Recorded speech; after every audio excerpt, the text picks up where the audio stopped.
Bismillahirrahmanirrahim. Assalamualaikum warahmatullahi wabarakatuh. Bertemu kita, bersua kita kembali untuk pembelajaran Jawi pada hari ini yang bertajuk Sains Jawi, yang bertajuk Sains dan Teknologi. InsyaAllah dalam pembelajaran ini kamu akan dapat membaca teks berdasarkan tema. Yang pertama kitanya Sains dan Teknologi, membina dan menulis teks berdasarkan tema, InsyaAllah.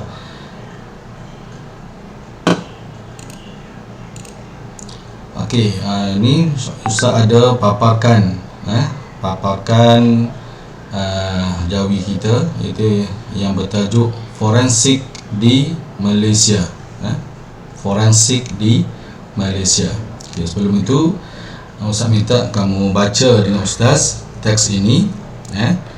Kita baca bersama-sama, baca dengan betul, sebutan betul. Kamu ikut Ustaz, kamu baca dengan Ustaz, okay, insyaAllah. Forensik di Malaysia.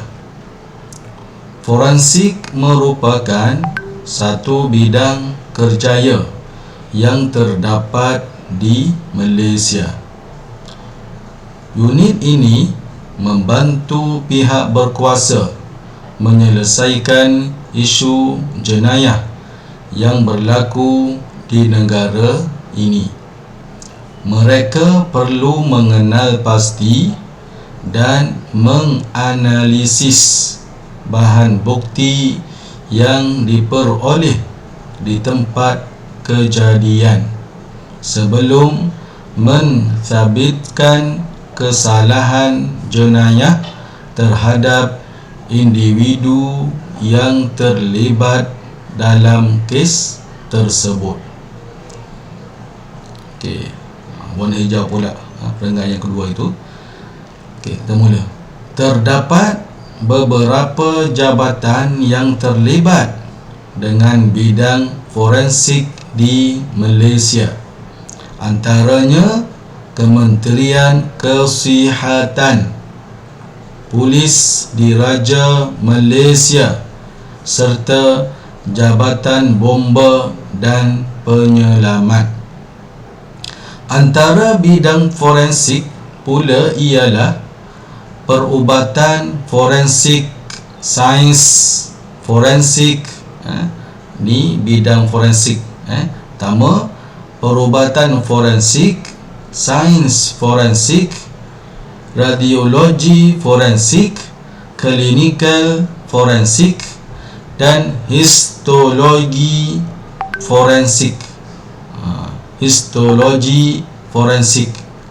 Bidang tugas ahli forensik ini berbeza-beza mengikut kepakaran mereka dalam menganalisis bahan bukti yang diperoleh.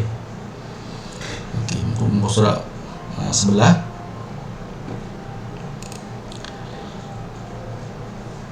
Contoh kes yang dikendalikan oleh forensik ialah pembunuhan, kecurian, pembuangan bayi, dan pengedaran dadah.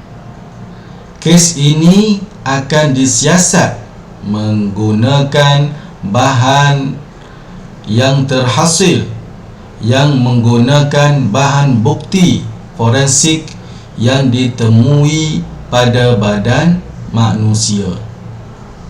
Objek atau sesuatu yang terhasil di tempat kejadian. Berdasarkan bahan bukti tersebut, unit forensik akan membuat siasatan. Terdapat beberapa peralatan saintifik yang digunakan untuk membantu mendapatkan keputusan analisis yang tepat, seperti peralatan yang digunakan di Jabatan Kimia Malaysia. Antaranya ialah kromatografi,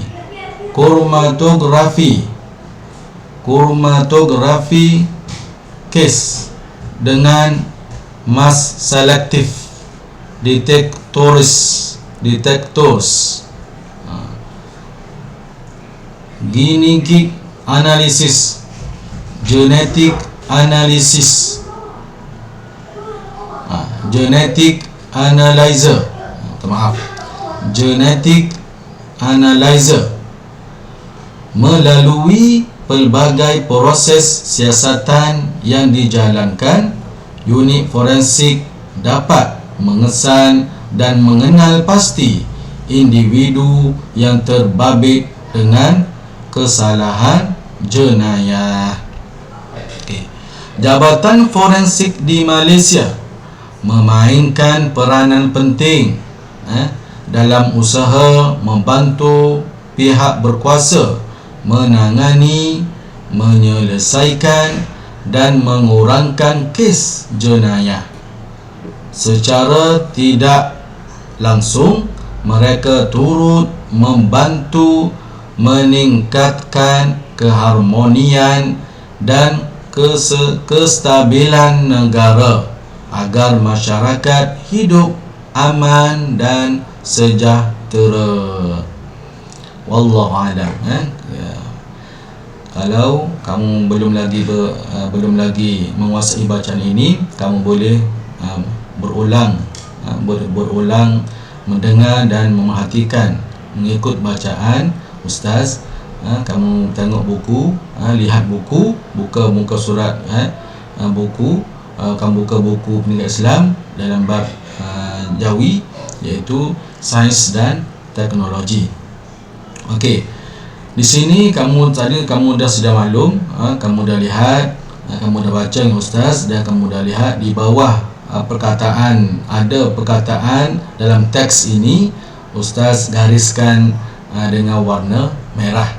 Forensik. Forensik ini, apa kamu faham tentang forensik?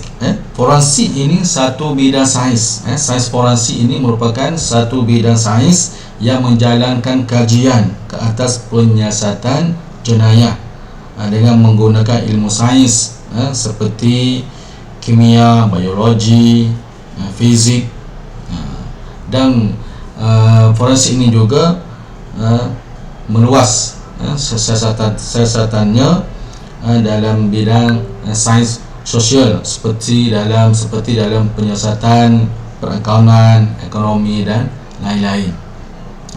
Ini kan kita baca tadi bersama-sama. Jadi pada perkataan yang ustaz dah gariskan di sini, ustaz minta kerjasama kamu untuk menyalin perkataan-perkataan istilah sains yang kita baca bersama-sama pada pembelajaran ini. Kamu salin perkataan yang ustaz gariskan ini di dalam buku tulis kamu, buku tulis pendidikan Islam. Buku tulis pendidikan Islam, kamu salin perkataan yang ustaz gariskan pada perkataan ini. Kamu buat cantik, buat tarikh hari Jumaat, tarikh Jawi, sains dan forensik. Kamu salin perkataan ini sahaja. Untuk hari ini kamu salin sahaja perkataan yang ustaz dah gariskan ini. Ini semua ada tugasan di sini. Salin perkataan yang bergaris pada bawah teks di dalam buku tulis anda. InsyaAllah saya rasa setakat itu dulu untuk perjumpaan kita pada kali ini. InsyaAllah kita akan berjumpa pula di lain masa, di lain waktu. Jika kamu ada masalah, kamu boleh hubungi ustaz secara langsung insyaAllah. Wabillahi taufiq wal hidayah. Wassalamualaikum warahmatullahi wabarakatuh.